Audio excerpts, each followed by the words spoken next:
nós tivemos que dividir várias salas, eu e a Lê. Hoje, finalmente, começou o simpósio, né? E o simpósio, ele começou tendo uma abertura muito legal. Única, nós muito estamos bacana. Aqui com o programa, porque, assim, foram muitas palestras, em alguns momentos nós tivemos que nos dividir, o Jorge foi para uma sala, eu fui para outra, não dá tempo da gente compilar para vocês tudo, quantas coisas importantes nós ouvimos, até porque a gente foi tirando foto, é tudo em inglês, até a gente preparar. Então, no momento que nós tivermos a nossa reunião, nós vamos, né, apresentar tudo isso para um médico que possa esclarecer melhor, cada um com a sua área, para a gente dividir um pouquinho mais esse conhecimento com vocês. Porque realmente hoje foi um dia muito intenso, com muitas informações, e o que é muito interessante é que, como é um simpósio voltado para uma doença, cada ano eles têm uma abordagem diferente. Então, esse ano, eles tiveram uma abordagem, um foco muito grande na qualidade das pesquisas. Então, tem sido feito vários estudos, várias coisas para desenvolver melhores pesquisas. Se tivermos melhores pesquisas ou pesquisas com mais qualidade, teremos melhores resultados. Então, o tempo inteiro isso está sendo muito batido na tecla, e eu acho que isso vale a pena a gente frisar, porque, como eu estou falando, até agora, nós não tivemos nada de efetivo em relação a medicamento, nós só tivemos um conteúdo de que é preciso melhorar o nível da investigação, é preciso melhorar a qualidade da investigação para que as respostas sejam melhores. Isso. A primeira, boa noite a todos, boa noite, Newton, boa noite a todos que estão aí, Vivi. A primeira aula que nós tivemos foi uma aula do professor Mitsumoto, que já nos conhecia, eu tive com ele em São Paulo, ele inclusive tratou da Maria Lúcia, uma pessoa muito querida, e o Dr. Mitsumoto deu uma aula sobre um consenso que estão refazendo, né, Ale? Sobre os clinical trials, né? Porque o que se apurou foi que os clinical trials não estão trazendo resultados bem desenhados, exatamente. Os desenhos dos clinical trials precisam melhorar. Então, eles juntaram uma comissão de experts, estatísticos, estudiosos, neurologistas, pacientes e tudo, fizeram um encontro em Early,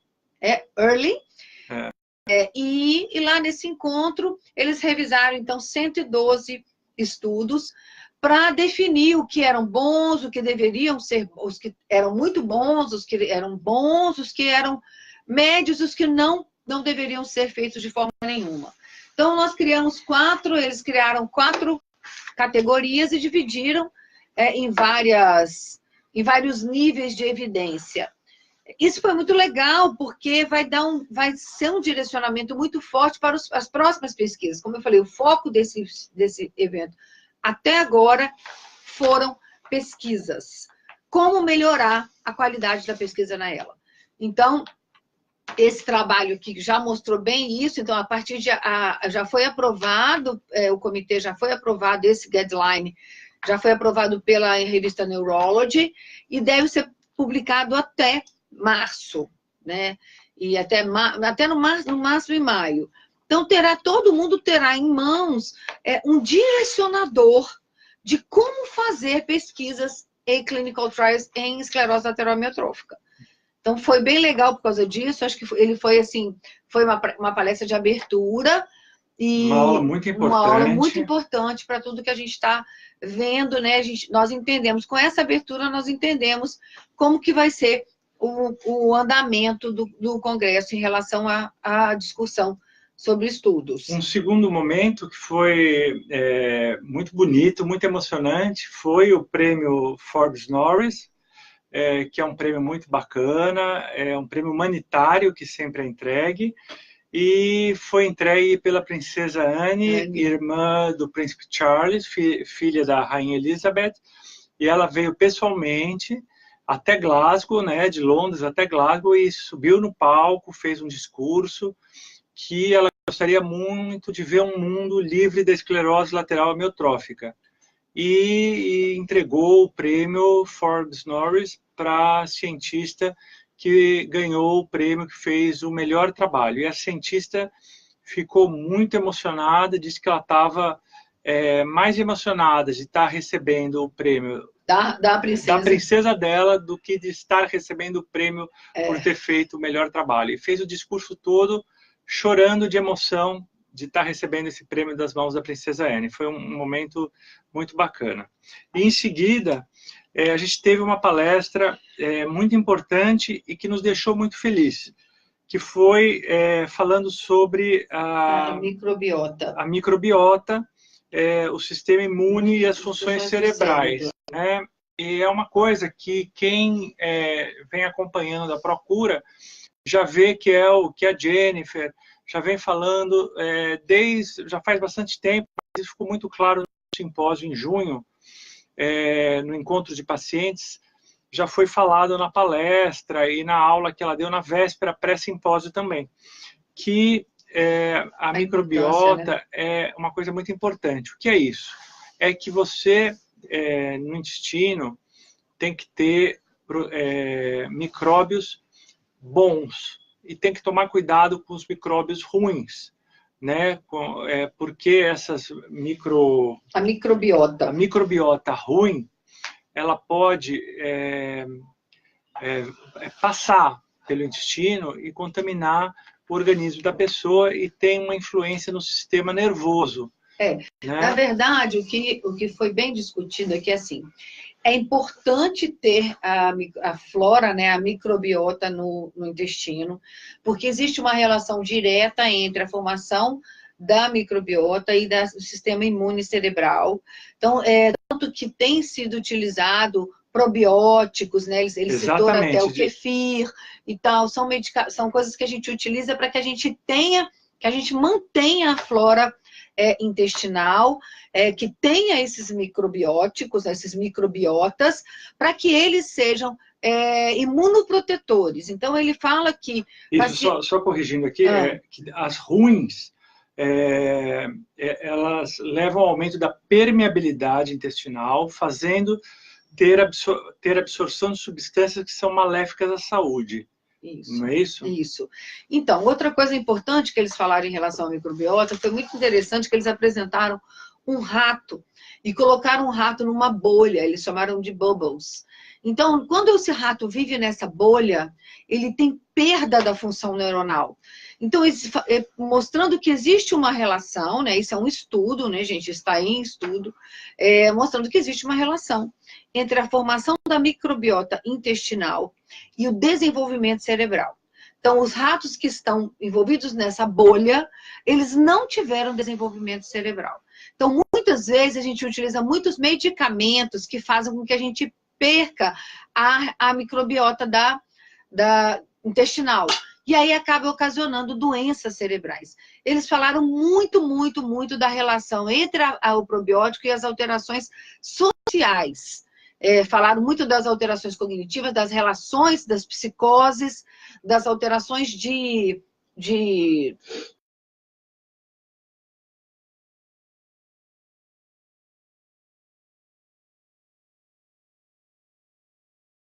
que tem labilidade emocional. Bipolar. Esqueci, o nome era isso. De pessoas bipolares. Então, ele frisou muito, apresentou muitos estudos e mostrou que isso pode ser um caminho. Como eu falei, tudo hoje que foi apresentado são caminhos, né? E esses caminhos estão sendo delimitados cada vez mais. Então, ele mostrou que o efeito importante de ter a microbiota, né, no intestino, porque principalmente o efeito social no cérebro, e que você tendo esses probióticos, utilizando esses probióticos na dieta, por isso que está todo mundo falando tanto disso hoje, né? Então você vê, hoje todo mundo fala que você deve tomar o kefir, porque o kefir é forte, porque ele ajuda o cérebro, ele ajuda o metabolismo cerebral, então é por causa disso, porque essa microbiota boa, né, que foi como a Jennifer falou, ela interfere no aumento do metabolismo, no metabolismo cerebral e favorece a melhora da cognição, a melhora das relações sociais. Então, esse foi uma aula muito legal. E aí, depois, nós tivemos, então, um grande debate com 4 médicos maravilhosos que definiram a ela, na tentativa de definir a ela. E aí teve a Shalab, a Orly, a doutora Orla Hardman, o doutor Michael Keenan, da Austrália, o Dr. Rosenfield e o Dr. Roger Miller, dos Estados Unidos. Isso. Eles definiram, então, as diferentes faces da doença. E aí eles colocaram, até mostraram um gráfico muito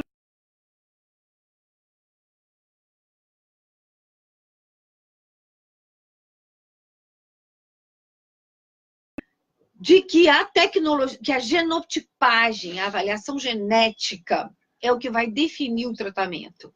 Então, eles colocaram isso, mostrando que hoje, por exemplo, uma que a gente chama de FDP, né? TDP. TDP 43. TDP 43 é uma linha, um genótipo importante. Aliás, um dos estudos mostram que daquelas 30 variações genéticas que a gente já mostrou, 97% dos pacientes têm o TDP 43. Né? Então, ele é o mais prevalente. Ele é o mais prevalente, exatamente. E ele, muitas vezes, ele está relacionado com a doença mais leve, com a doença que fica mais tempo. Né? Inclusive, foi colocado também um pouquinho sobre a esclerose lateral primária, né? Que é também uma doença mais leve.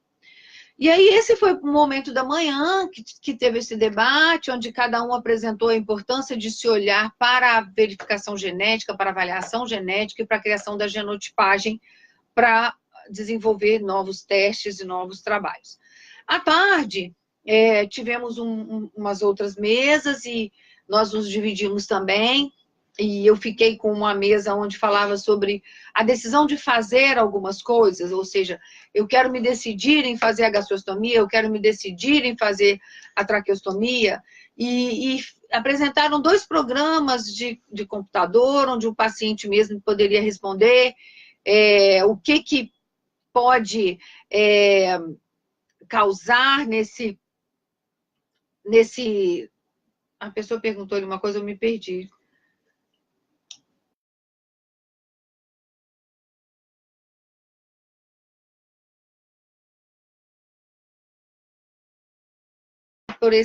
Por meio desse software, né? Por um programa, um aplicativo.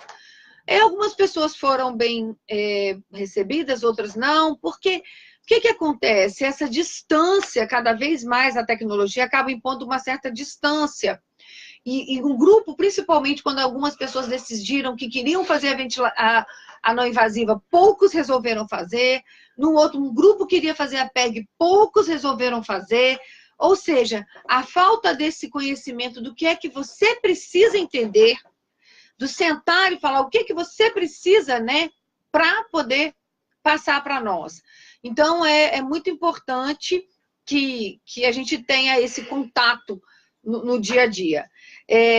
Esses foram os trabalhos. E outra coisa que eles fizeram muito, que eles discutiram muito, é a avaliação da estrutura do genoma. Então, realmente, os trabalhos vão ser direcionados para a estrutura do genoma. Por quê? Porque eles querem desenvolver estudos que façam com que cada linha de pesquisa seja feita com um grupo, com um genótipo, né, com um grupo específico. Dessa forma, diminui a capacidade de erro entre uma patologia e outra. Então, eles estão querendo fazer essas divisões. Eles mostraram um estudo que foi feito com 3 divisões diferentes, com 3 tipos de genes diferentes, e que cada medicamento se mostrou diferente. Então, a gente sabe que isso é uma coisa que temos que buscar, né, que o Brasil tem que tentar conseguir que todo paciente faça o teste genético e principalmente faça avaliação. Por quê? Porque tem aumentado muito a quantidade de gene que tem sido detectado na doença. E quanto mais, como ele falou, quanto cada ano mais a gente vê novos genes sendo relacionados com a doença. Então, agora a gente tem o TDP-43, que foi muito falado. Só para a gente se corrigir aqui, para não falar besteira. O TDP-43 não é uma mutação genética, é uma proteína, uma alteração de uma proteína. E 97% dos pacientes têm essa proteína alterada. Tá bom? Não é uma mutação genética, mas tem uma alteração de proteína. Sim. Então, nas mutações genéticas, o que a gente vê, o maior grupo é o grupo do C9orf72. E uma alteração de proteína é a proteína TDP-43, é o que a gente vê que 97% dos pacientes têm essa proteína alterada. Tá? E enquanto eu estava assistindo essa, o Jorge foi assistir uma parte de neuroimagem, apesar de ser para nós muito difícil. Algumas pessoas perguntando aí, sim, tinham pessoas aqui, tinha o doutor Acari estava, o doutor Marcos Cheia também estava assistindo. Como são várias mesas, né, que a gente acaba, várias salas a gente acaba se dividindo, mas nessa sala de neuroimagem não tinha nenhum brasileiro. E nós até tiramos várias fotos para a gente depois apresentar para um profissional que entenda especificamente de neuroimagem e possa esclarecer um pouquinho mais para nós. Mas, de uma forma geral, eu acho que o que ficou legal, principalmente, uma outra coisa que vai ser muito discutida é sobre o estilo de vida, né? E a prática do esporte em relação ao metabolismo cerebral. Então, existe alguns esportes que efetivamente levam ao hipermetabolismo cerebral. E pelo que foi observado, principalmente pelos exames de PET scan, foi possível observar que algumas áreas que têm esse hipermetabolismo são condizentes com as áreas que desenvolvem a esclerose lateral amiotrófica. Então,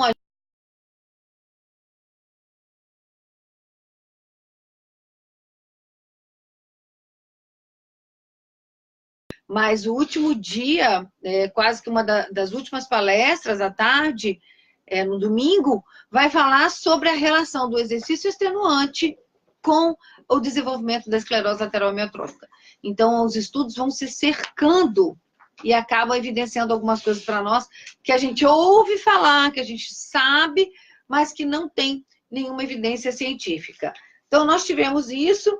E também... Só mais um complemento, na sala de neuroimagem, uma das outras coisas que os cientistas perceberam, também por exames de PET scan, é que as proteínas de TDP-43 alteradas, elas se encontram, são encontradas nas microglias, mas não são encontradas nos astrócitos. Isso é uma... descoberta importante, é um achado científico importante e que vai levar a um passo importante para eles entenderem esse processo todo. Né? Como isso é uma alteração que está em 97% das pessoas com ela e não tem nenhum outro achado tão grande, tão presente em todos os pacientes, é uma informação de muito peso e que pode dar mais um caminho para que encontre-se a cura da doença. Então, ou como tratar as alterações genéticas, tudo isso. Então, tudo isso é muito importante. Os exames, eu estive numa sala das 14 horas às 17h30, só vendo imagens de PET scan e as explicações do que acontecem com essas imagens de pacientes de ELA, porque elas são diferentes de outros. Imagem do cordão espinhal, imagens do cerebelo, imagens do cérebro, imagens de proteínas, imagens de células, enfim, tudo que diferem das pessoas que não têm ELA. Então, a gente vai disponibilizar essas imagens, não tive tempo ainda, são muitas e muitas e muitas fotografias que eu tirei, que a Lê tirou. Então, eu vou ainda explicar um pouquinho, colocar essas coisas a hora que der, hoje, amanhã ou depois de amanhã, no Facebook, mas o ideal, eu acho que vocês não vão conseguir entender. Eu não entendi uma difícil boa parte. Para nós é difícil. Até para o próprio médico especialista. Seria bom médico especialista em neuroimagem. Eu quero falar com um radiologista, amigo nosso lá em São Paulo, para ele poder nos ajudar, poder entender melhor isso. Mas enquanto eu não falar com ele, eu acho que vai ser difícil, não vai adiantar muito eu disponibilizar essas imagens de um PET scan para vocês. Mas eu vou colocar, de qualquer forma, eu vou tentar entre hoje e amanhã colocar tudo no Face para vocês, mas eu acho que vai ser bom se um médico puder explicar, vai ser melhor. E isso eu acho que vai ser possível no encontro que a gente vai fazer ainda um pouquinho mais para frente, depois das férias de janeiro. Então, a outra, no momento da tarde, nós tivemos uma sessão sobre clinical trials e desenhos de trials, né? Então, novamente, mostrando que alguns desenhos de trials, eles são feitos de forma errada. Muitos desconsideram estudos passados, e aí eles estavam mostrando isso. Assim, eles nem mostraram especificamente um desenho de clinical trial de ela. Eles mostraram um desenho de clinical trial de mieloma, de células cancerígenas, de cânceres, mas eles não mostraram especificamente de ela, mostrando que é possível ter alguns modelos que favorecem o melhor desenvolvimento de novos medicamentos, de novos testes. O negócio é que, assim, acaba ficando extremamente técnico, né? E quem mais se beneficiou desses modelos são mais estudiosos bioestatísticos, pessoas que trabalham com essa ferramenta, né, de avaliação metodológica, mostrando esses dois desenhos, que são desenhos importantes. E aí, para finalizar o dia, né, nós tivemos, então, uma apresentação sobre o Ibudilaste, que era uma das coisas que estava todo mundo esperando, e eles mostraram que o Ibudilaste, ele efetivamente tem diminuído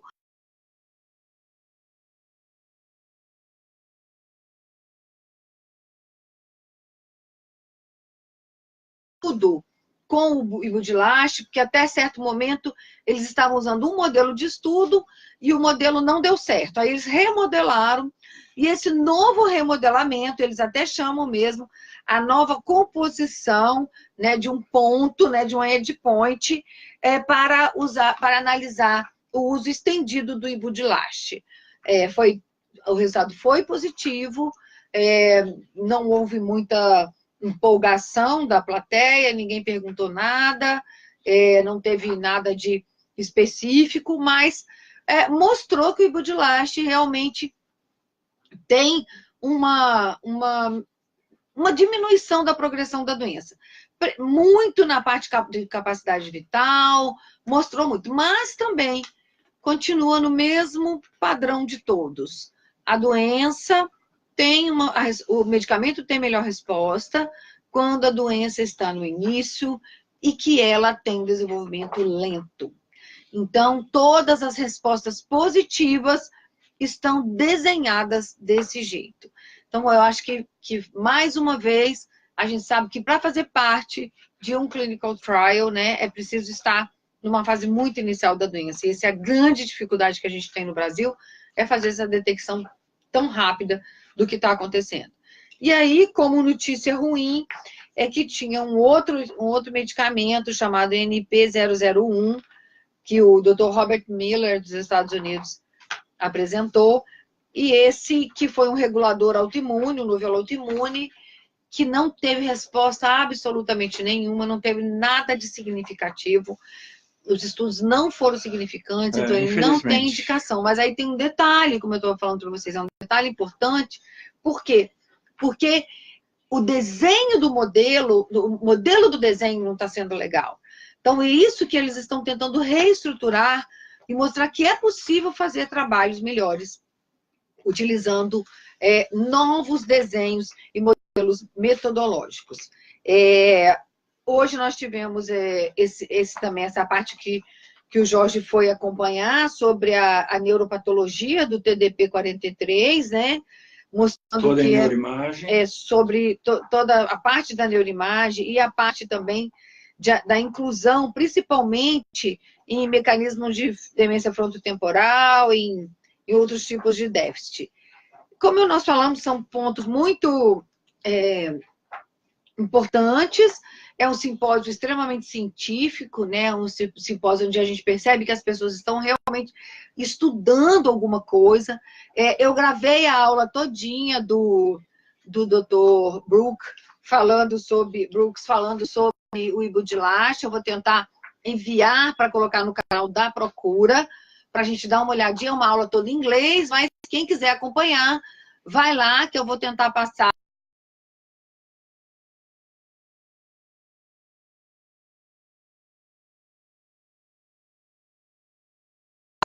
envolvidas, que vale a pena dar uma olhadinha. Nós temos um longo dia amanhã. Amanhã também temos coisas importantes. Vai falar um pouquinho sobre tecnologia, né? Tecnologia assistiva, principalmente comunicação. Vai falar também um pouquinho sobre a causa, né? A epidemiologia. E também um pouquinho sobre qualidade de vida. Como eu falei, o simpósio tem muita coisa, né? Tem muitas coisas que estão sendo discutidas. E eu acho que vai ser preciso a gente ter um pouquinho mais de tempo para começar a passar isso para vocês com mais calma. Acabou agorinha mesmo, né? Nós estamos desde cedo envolvidos com isso, mas acreditamos que até, né, até fevereiro a gente vai conseguir. Mas acho que o mais importante foi isso. Sobre o Ibudilash, foi definido qual o tempo de diagnóstico que seria mais indicado. Não o tempo, mas a capacidade vital e a percepção lenta da doença, Benito. Então, quando o paciente ainda tem uma capacidade vital maior, ele acima de 65%, que tem uma ALSFR maior também, e que tem pouca perda da capacidade pulmonar a cada 2, 3 meses, e que também perca poucos pontos na escala de avaliação a cada mês.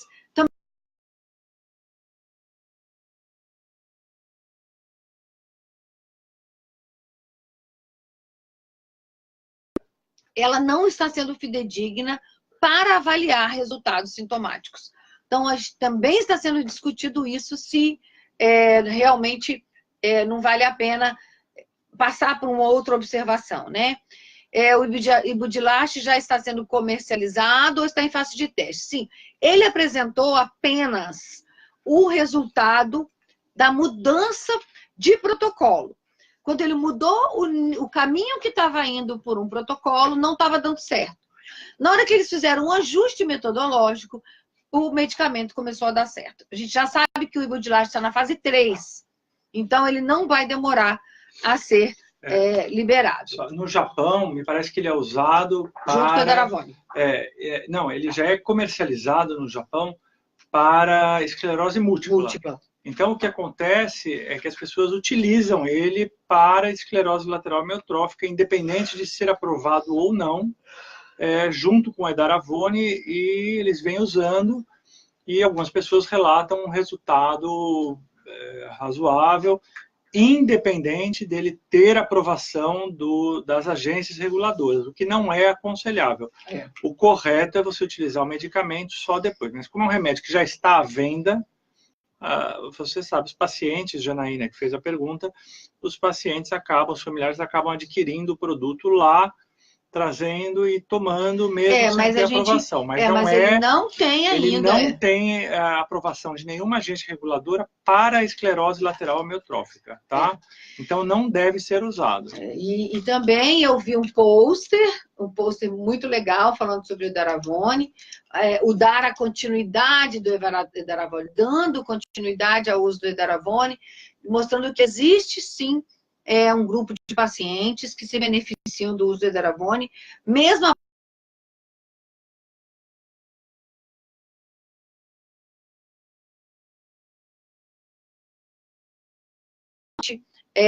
mudar o Edaravone para medicação oral, né? Então, por causa de toda a dificuldade e tal, mas a gente sabe que tem muitas coisas que estão acontecendo. Então, Miralene, realmente, de concreto, a notícia boa é o Ibudilash, que está sendo bem direcionado. As coisas estão caminhando, sim.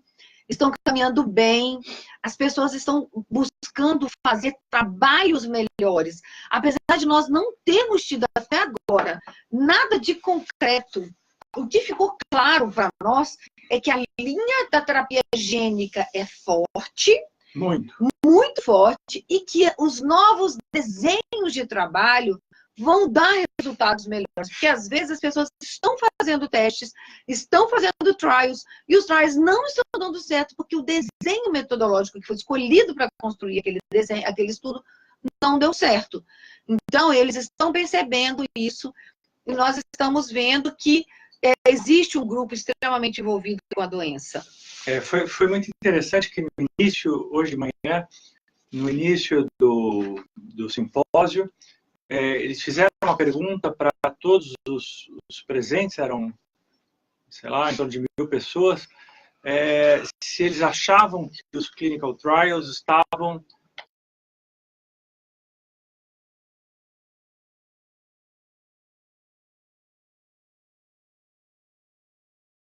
era uma escala que eles consideravam eficientes. E apresentaram um resultado, em ambos os casos, menos de 20% das pessoas achavam que ambos estavam bons, né? Quer dizer, 80% não achavam que os clinical trials estavam sendo feitos da forma correta, e também mais de 80% das pessoas achavam que que a escala não é 20%.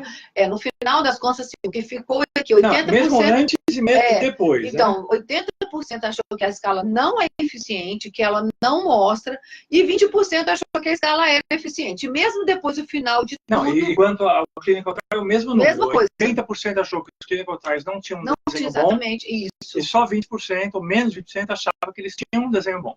E aí pediram, isso era antes de começar o simpósio, e aí pediram para que as pessoas todas votassem. E acabada a votação, o número variou muito pouco. Ficou também a mesma coisa. Menos de 20% achou que estava bom, mais de 80% achou que estava ruim. Ou seja, bateu exatamente com o que tinha antes de começar o simpósio. Ou seja, essas coisas precisam mudar para encontrarem o que a gente tanto precisa, que é a cura da esclerose lateral amiotrófica. Eles estão batendo muito forte essas 3 horas. 3 horas e 30 que eu fiquei na sala de neuroimagem, só se falou de TDP-43, só. E de cognição, se falou da TDP-43 unida com os problemas de cognição dos pacientes. A gente, quando falava antigamente que o paciente de ELA sempre mantinha a cognição, hoje se fala que uma grande parte não mantém a cognição, mas não quer dizer que ele tenha doença frontotemporal, quer dizer que ele pode ter algum problema de cognição na fala, algum problema de cognição de entendimento, de humor, de habilidade emocional, enfim, vários tipos. Isso vocês vão ver depois nos slides que eu vou tentar mandar. Que aqui já passou de 11 horas da noite e amanhã às 6 e pouco a gente estaremos novamente tomando café para descer para ir para o simpósio, enfim. Realmente a gente precisa dormir um pouquinho, mas eu vou tentar mandar ainda hoje alguma coisinha para vocês entenderem tudo. E assim, hoje o que a gente queria passar para vocês de forma rápida, as coisas qual é a tendência que o simpósio está tendo, porque cada ano existe uma tendência. Essa é a tendência que nós estamos percebendo, que existe realmente essa linha genética nesse estudo e que as pessoas estão voltadas a reorganizar esses estudos. Então, eu acho que existem alguns paradigmas que estão sendo quebrados, isso é legal, porque as pessoas estão se debruçando. Tem até uma muito legal que eu achei maravilhosa, que é uma das coisas que eu mais tenho comentado com o Jorge, é que na nossa vida profissional a gente tem que sair da caixa. Né? Então, a gente tem que parar de achar que as informações prontas são as melhores. Né? É possível construir, para construir conhecimento, você tem que quebrar paradigmas, e é o que eles estão fazendo. Então, quando eles perceberam que todo mundo usa a escala, e a escala não serve para nada, e todo mundo está usando o mesmo modelo de desenho, e esses modelos de estudo não estão levando a lugar nenhum. Então, é hora de olhar para outro lado. Vamos ver qual é o outro lado que tem. E o que esse outro lado pode trazer. Então, eu acho que é muito legal. Nós estamos tendo uma variação genética muito grande, muitos genes sendo aparecendo, e às vezes é por aí o caminho. Eu acho que vai ser por aí o caminho. Eu acho que vai ser o caminho da gente encontrar qual é essa alteração genética e qual droga que vai servir para essa alteração genética. Né? É isso que eles estão tentando demonstrar. Então, eu acho que ficou muito legal e amanhã a gente tem muitas outras coisas. Amanhã